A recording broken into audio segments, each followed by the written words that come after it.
Central warehousing কর্পোরেশনের তরফ থেকে government of India, ministry of consumer affairs, food and public ডিস্ট্রিবিউশনের তরফ থেকে এই বিজ্ঞপ্তি তোমাদের জারি হয়েছে, যেখানে সম্পূর্ণ কেন্দ্রীয়ভাবে এই নিয়োগটি করা হচ্ছে। এই কি ক্রাইটেরিয়া থাকবে, বিভিন্ন পোস্টে তোমাদের সম্পূর্ণ পার্মানেন্ট ভাবে নিয়োগটি করা হচ্ছে। তোমরা যে রাজ্য থেকে আবেদন করবে সেই রাজ্যের মধ্যেই তোমাদের পোস্টিং হচ্ছে, অর্থাৎ যারা ওয়েস্ট বেঙ্গল থেকে তোমরা ওয়েস্ট বেঙ্গলের মধ্যে বিভিন্ন জায়গায় বিভিন্ন জেলাতে তোমরা পোস্টিং পেয়ে যাচ্ছ, যে কোনো রাজ্য থেকে আবেদন করবে সেই রাজ্যের মধ্যেই তোমাদের পোস্টিং হয়ে যাবে। সেন্ট্রাল হাউজিং কর্পোরেশন নবরত্নের তরফ থেকে এই নিয়োগ বিজ্ঞপ্তি জারি হয়েছে, যেখানে বিভিন্ন পোস্টে তোমাদের নিয়োগ করা হচ্ছে, যেখানে মেল, ফিমেল, ট্রান্সজেন্ডার যে ক্যাটাগরি থেকে বিলং করো না কেন প্রত্যেকে এখানে আবেদন করতে পারবে।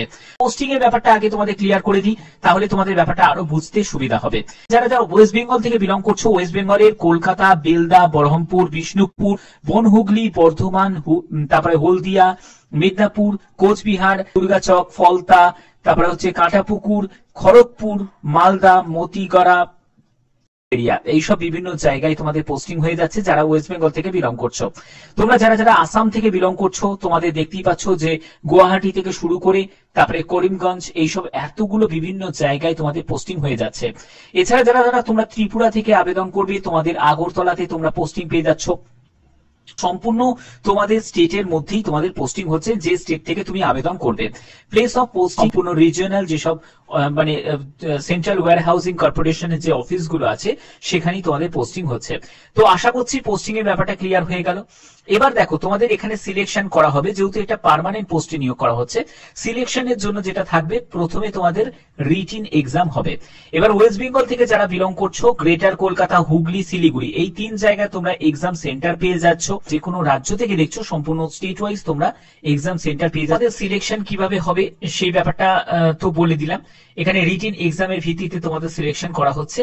আবেদনের ক্ষেত্রে দেখতেই পাচ্ছ যে অনলাইন রেজিস্ট্রেশন সেটা হলো 17ই অক্টোবর থেকে 15ই নভেম্বর পর্যন্ত আবেদন করতে পারবে। সম্পূর্ণ আবেদন বা আবেদন মূল্য জমা দেওয়ার ডেটও কিন্তু সেম ডেটটাই রাখা হয়েছে। এবং তোমাদের কল লেটার তোমরা এক্সামিনেশনে দেখো 21 দিন আগে তোমরা কল লেটার ডাউনলোড করতে পারবে। এখানে যে স্টেপ গুলো থাকবে সেটা হলো তোমাদের রিটিন এক্সাম হবে, তারপর ডকুমেন্ট ভেরিফিকেশন হবে এবং তোমাদের স্কিল টেস্ট থাকবে। এখানে এলিজিবিলিটি ক্রাইটেরিয়া হিসাবে কি প্রয়োজন দেখো, ভারতীয় নাগরিক প্রত্যেকে আবেদন করতে পারো, যে কোনো জেলা, যে কোনো রাজ্য থেকে। কোয়ালিফিকেশন হিসাবে যেটি প্রয়োজন সেটা জুনিয়র পার্সোনাল অ্যাসিস্ট্যান্টের জন্য যে কোনো শাখায় তুমি যদি গ্র্যাজুয়েট হয়ে থাকো আবেদন করতে পারবে, এবং অ্যাটলিস্ট 1 ইয়ারের তোমাদের কোর্স অফিস ম্যানেজমেন্ট বা সেক্রেটারিয়াল প্র্যাকটিস এই ব্যাপারে তোমাদের যোগ্যতা থাকতে হবে। WPM তোমাদের ইংলিশে টাইপ করতে হবে, এবং তোমাদের 40 WPM তোমাদের এখানে ইংলিশে টাইপ থাকছে, যেখানে তোমাদের ডিজারেবল হিসাবে যদি তোমাদের শর্ট হ্যান্ড বা টাইপিং ব্যাপারে যদি নলেজ থাকে তাহলে তুমি অগ্রাধিকার পেয়ে যাবে। এছাড়া তোমাদের জুনিয়র এক্সিকিউটিভ রাজভাষাতে তোমাদের এখানে গ্র্যাজুয়েশন উইথ হিন্দি এবং ইংলিশে যদি তোমাদের মেন সাবজেক্ট হিসাবে থাকে তাহলে আবেদন করা যাবে। এক্সপিরিয়েন্সের ক্ষেত্রে দেখতেই পাচ্ছ কোনো রকম অভিজ্ঞতার প্রয়োজন নেই। এর পরবর্তী হচ্ছে জুনিয়র অ্যাসিস্ট্যান্ট, সেই পোস্টের জন্য অনলাইন টেস্ট হবে, তারপরে তোমাদের স্কিল টেস্ট হবে, তারপরে ডকুমেন্ট ভেরিফিকেশন হবে। জুনিয়র এক্সিকিউটিভ রাজভাষার জন্য তোমাদের অনলাইন টেস্ট হবে, তারপরে তোমাদের ডকুমেন্ট ভেরিফিকেশন হবে। কোন পোস্টের জন্য কত কি ভ্যাকেন্সি আছে দেখে নাও। তোমাদের জুনিয়র পার্সোনাল অ্যাসিস্ট্যান্ট পোস্টের জন্য টোটাল 16টি মতো শূন্যপদ আছে। বেতন লেভেল তোমরা দেখতেই পাচ্ছ, এবং এখানে 28 বছরের মধ্যে, মানে সর্বোচ্চ এজ লিমিট হচ্ছে 18 থেকে 28 বছরের মধ্যে তোমার বয়স হতে হবে। এখানে তোমাদের জুনিয়র এক্সিকিউটিভ পোস্টের জন্য তোমাদের 6টি মতো শূন্যপদ আছে, এবং এখানেও তোমাদের 18 থেকে 28 বছরের মধ্যে বয়স হতে হবে। ওকে, তো এই হচ্ছে তোমাদের এজ লিমিট থাকছে। এবং যারা যারা SC ST বা OBC থেকে বিলং করছো তোমাদের জন্য অবশ্যই এখানে এজ রিল্যাক্সেশন আছে। যারা যারা PWD ক্যাটাগরি থেকে বিলং করছো তোমরাও এখানে আবেদন করতে পারো।